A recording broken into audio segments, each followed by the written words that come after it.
Today we're going to be talking about 10 players who are hiding on your fantasy football draft cheat sheet who can really make an impact on your rosters. Some of these guys you're going to be drafting. Some of these guys you're going to be picking up off waivers. But we got a little variety here, and a lot of these players are fun. We're going fun with today's list of players as we look at the numbers here. But you need to hit that subscribe button right now because we're helping you with the waiver wire. We're helping you with your drafts. We're helping you set those lineups every day, all year long.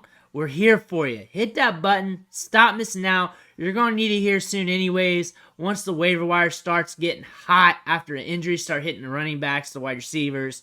You need to know who to get. But let's dig in today's batch of players. And this last one is a guy that has a ton of upside, so you need to watch to the end. But here we go. We're going to start things off with Deontay Johnson, wide receiver 29 ADP per underdog best ball, and multi-site ADP from 4for4. That's where we get our ADP from. 147 targets, 0 touchdowns last year. That is very hard to do. Statistically, almost impossible to be targeted that much and not score a touchdown. He still averaged 10.6 PPR points per game. You throw in some touchdowns in with that, you got yourself a good point per game ratio, point per game average throughout the year. You're talking about looking at Deontay Johnson in a different light. That's just variance. That just happens. It's just part of the game. Thing about this is when we watch the Steelers in preseason, especially the offense, they look like they're cooking. They look like they're moving the football. He's getting a 27% target share, 32% share of the air yards. That should remain pretty close to the same. George Pickens should get a large share as well. He should be heavily targeted still. And I don't see him going a full year again, getting targeted and getting 0 touchdowns. As long as he's healthy and on the field, he should be getting looks. And if you're getting looks, the odds of him scoring touchdowns should increase because 0 on 147 targets is very impossible to do. And we're talking about wide receiver 30 range. That's a good discount for a guy getting almost a 30% target share. Say that walks back a little bit because George Pickens goes off and we're at like a 24%, 22%. And we're still getting 28% share of the air yards. At wide receiver 30, that's a good price tag to get. That's a very good value there. So even with that, you're going to see some touchdowns this year because you can't get targeted that much without scoring touchdowns. That's just very hard to do. And then the target share should be high. Air yards should be good. We should see Deontay Johnson do very well this year. Next player, DeAndre Swift, RB 28 in ADP. We're talking about RB 30 range. Look at it like that. Look at it in ranges because your drafts are going to be different than ADP. We are not shackled up to ADP here. 6.3 yards per touch, 1.78 yards per route. But Bruce, we didn't like him in his production these last few years. We didn't like that he was hurt. We don't know about this Eagles offense. They don't really throw to the running back too much. Well, that's baked into the price tag now. That is there, around RB 30 range. That would be a big issue if he was being valued at RB 20 to 25, like say he was the RB 22, 23 or something like that, like he was last year, or a lot more higher priced. But he is very efficient with the ball in his hands. He is very electric. 8.1% breakaway run rate, 1.13 points per opportunity. That's per target and touch baked together. Very efficient when he's on the field. The big bombshell here is the rumors of Jonathan Taylor. The NFL season's starting soon. He's got to get transitioned to the offense as well. DeAndre Swift might cook a little bit. And if he doesn't, like say we get what we got last year, you're getting a return on investment. You're getting what you paid for. 13.7 points per game. He's more than likely getting that here with the Eagles. The odds are pretty good. He gets somewhere around there. Maybe spike weeks and a lot of low weeks. Maybe he's more boom bust. But at RB 28, RB 30, we're looking for the upside. We see the upside due to his juice, due to his efficiency on the field. His downside is injuries. His downside is maybe he's not targeted as much. His downside is maybe they bring in Jonathan Taylor. Maybe Rashad Penny gets more work. However, the likelihood, the average is that he gives you your value here, but you're shooting for the upside that you get more. Do you want to buy that? Do you not? We also just talked about Deontay Johnson. You can just get him instead. You can get one of the other running backs instead. But we got to talk about the numbers here. We got to talk about the price and what that price means. Next is Trailon Burks, wide receiver 40 in ADP. He has not moved much in ADP despite the injury. The thing about this and all these numbers, it's all good. He's been hurt. He's been out the last few weeks. We got a clip yesterday, him making a viral grab on social media. I'm going to have that up on the channel because I got to share it with you guys and go over what that means. But that means he's back. We're going to be back soon. And you're getting a first-round wide receiver with upside, dirt-free, cheap. Cheaper than wide receiver 40 in home leagues. Guarantee you that. If you've already drafted or you're getting ready to draft and you want him, keep your mouth shut about him. Wait for him to fall a bit in your draft and then get him at the price you want. Don't overdraft him. Get him at the price you want. If you don't like him, bring up that he's healthy. Bring up the catch. Show it to your friends. Make that price go up a little bit. Talk about him being a first-round wide receiver. Talk about he's got good size, adjusted athleticism. Talk him up a bit. Just because I bring up these stats doesn't mean I'm trying to sell them. You could use these stats to manipulate your league mates. This is something no one really talks about when they're doing their videos, when they're doing their content. You can really use this stuff in multiple different ways. This is why I don't sell you on players. This is why we just go over them, and then it's up to you to use it to make your strategy. There's a lot of strategies you can do with each player, each parts of the draft, and everything else. Look at this. 28% share of the air yards last year, 17% target share. DeAndre Hopkins is there. But the thing about Trailon Burks and what interests me is if something happens to Derrick Henry, I think they're going to throw it a little bit more. I also think DeAndre Hopkins is kind of good for him for an efficiency standpoint because it's going to take some heat off him. And he does have some good burst. He can get you yards after the catch. He's a thick boy. He's really nasty at the catch point because you can't get around him. He's going to box you out. Pace of play is fourth worst on this team, but if something happens to Derrick Henry, that's going to increase. But we're not banking on that either. But at that price tag, it's kind of like, hey, let's see what happens. And let's see what happens with Trailon Burks in this offense. Ultimately, when you're that low in pace of play, you do not want the wide receiver 2 on that offense. But again, he's a lottery ticket. Lottery tickets are cheap. Lottery tickets go bust. But you got to realize there is some upside here. But again, remember the strategy. Talk him up to your league mates that he's healthy, just in case they're not in the know, if you want him to bump up the draft so you can get the guys you want. If you want him, keep your mouth shut and get him at the price you want him at. Wide receiver 40-50 range because he might be even cheaper in home leagues. And now we're going to Michael Thomas here. He's been out for a bit, but look back to 2019. Look how productive he was. That's a long time ago. That's a very long time ago. We've had a pandemic since then, and now we're in 2023. It's been a long while. He's been hurt all that time. He's tried to come back. The thing about this is, what if we get a resurgence? Are you willing to put a cheap draft chip on him to see if that happens? We got Chris Olave stretching the field. We're going to have Michael Thomas running slants over the intermediate. Chris Olave is going to be helping him out because they're going to have to stay back, stay coverage to allow Thomas to work. Derek Carr can sling it a little bit. He's a little bit YOLO. He can move it downfield. He can push it. It's not like he's Tom Brady or anything, but he can push it a bit. Michael Thomas could have a resurgence year. He's in a conference where things could go YOLO. He's in a conference where game scripts could pop off because they have been known to push air yards downfield. Derek Carr's been known to push air yards downfield. What if? That's it. What if? Wide receiver 46 ADP. That ain't much. Wide receiver 50 range. Might be even cheaper in your drafts. People might be forgetting about him in home leagues. This is ADP with underdog best ball. There's people getting fancy. People being sharks. People just drafting degenerately. You might be in a league here where he falls a little bit more. Pay attention to him. See if you're interested. If not, then you might be interested in Ezekiel Elliott. RB 49 in ADP right now. RB 50-ish. RB 50-ish. Just say ish. Just round up, round down. And just say it in a range when it comes to ADP. Don't be locked in on the number. And we're looking at this team. Damian Harris is gone. That's 202 snaps gone. That's 93 rushing attempts gone, 19 targets gone. Ezekiel Elliott's good in pass protection. They just traded Peter Strong as well. That's an indicator that Ezekiel Elliott's been looking good because they do not need any more backs on the roster. And the thing about Ezekiel Elliott here, he is losing his steps. We all know that. He's starting to get slower, starting to get older. That's just part of the things right now. It's just part of his career arc. We all know that.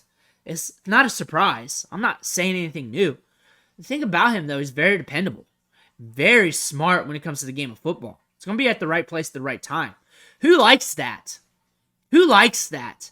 Who really pumps up players who are at the right place, the right time, knows the playbook well, does the right thing, does their job, eats humble pie? That's Bill Belichick. Am I talking him up as a fantasy football asset? No. Am I talking him up as a guy that may have a couple spike weeks here and there, maybe some goal line opportunities, maybe a few games where he catches a few balls, maybe if something happens to Ramondre Stevenson, people are going to be rushing to try to get him. Maybe people will be trying to trade for him, try to get him off waivers.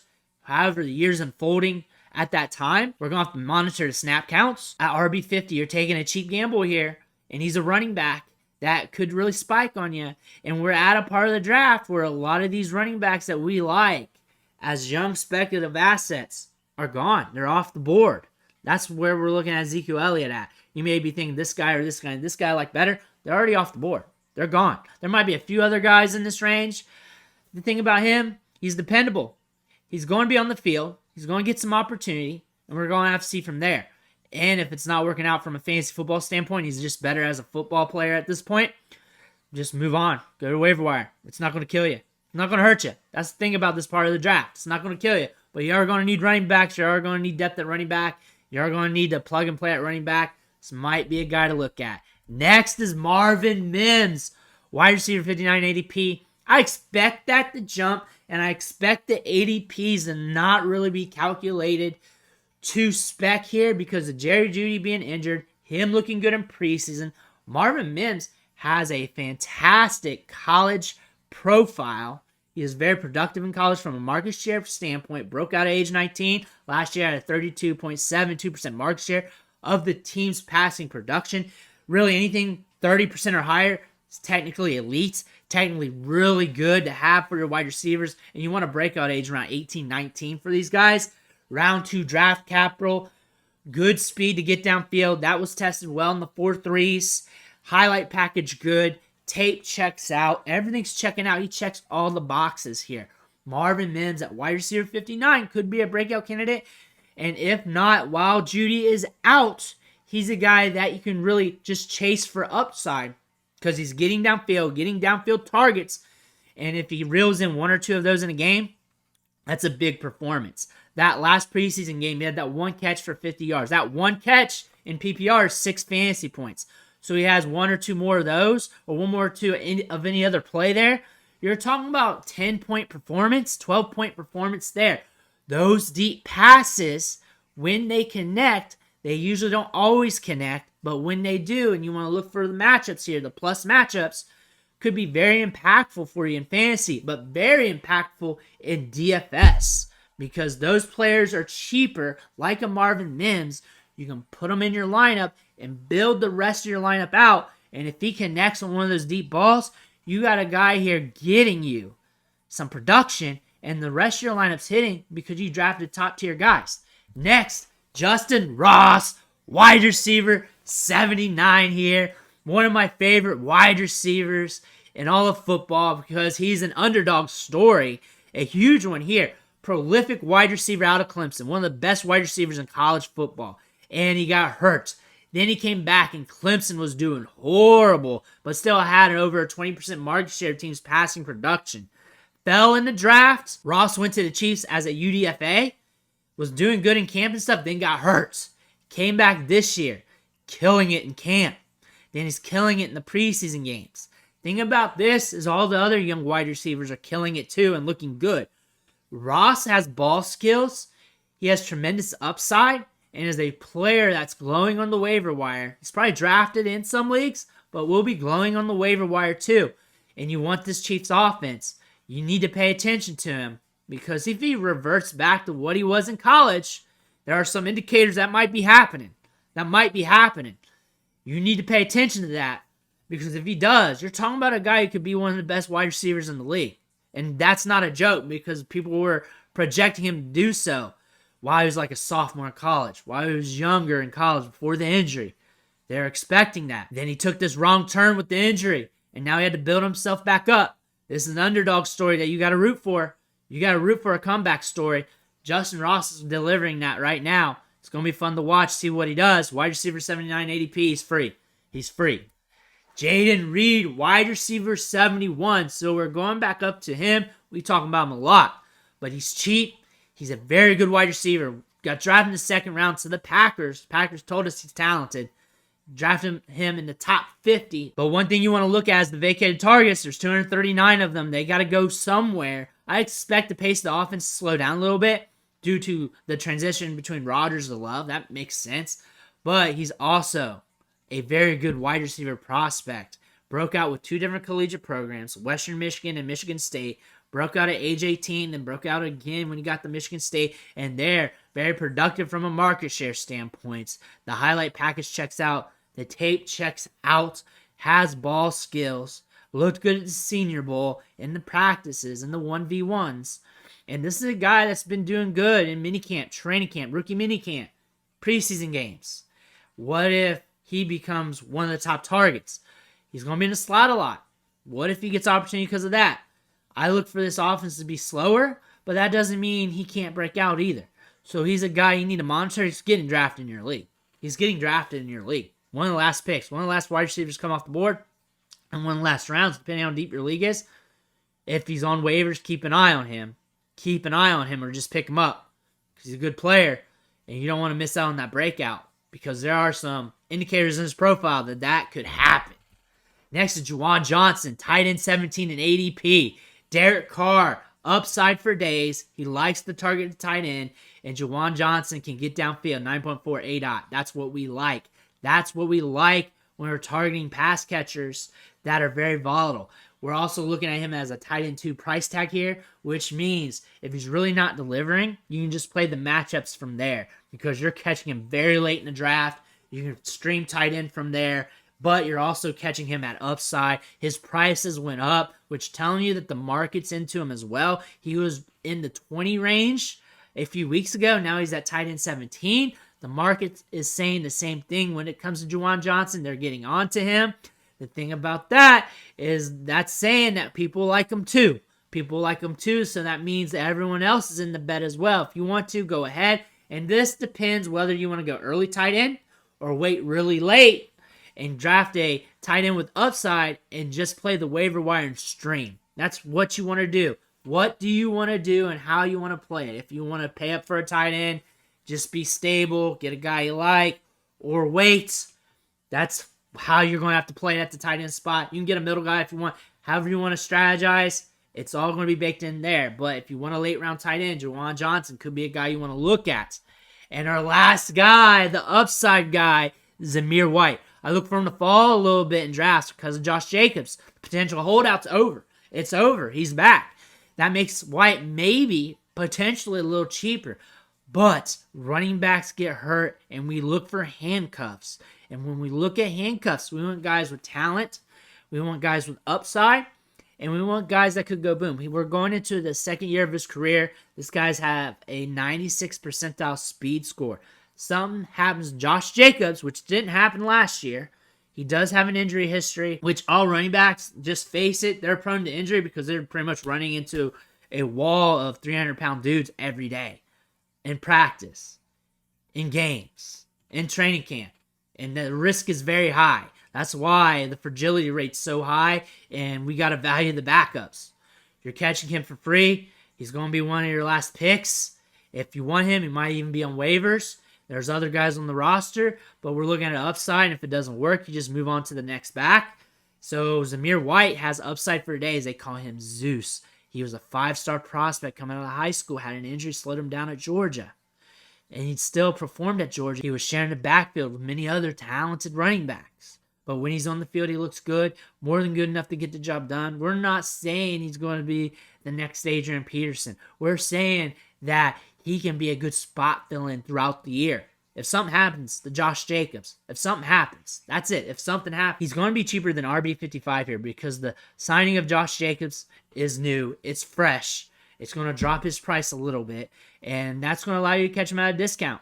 And really, we're just watching for fragility throughout the year like we do with any other backup running back, but we're chasing guys with upside, and he's cheaper. But those are 10 players that we're looking at right now, and we look at 10 players every day. And we're going to be looking at 10 players tomorrow, and we're going to be looking at players on a deep dive every day as well. Those young players, those breakout players, we're trying to look at those, and then you pick who you want. That's what we're doing here, giving you guys the information to help you make your informed choices and strategize on the players, because you can build a strategy around some players as well. But let me know who you're trying to get in the comments below. I want to hear about it. Make sure you hit that subscribe button. Catch you on the next video.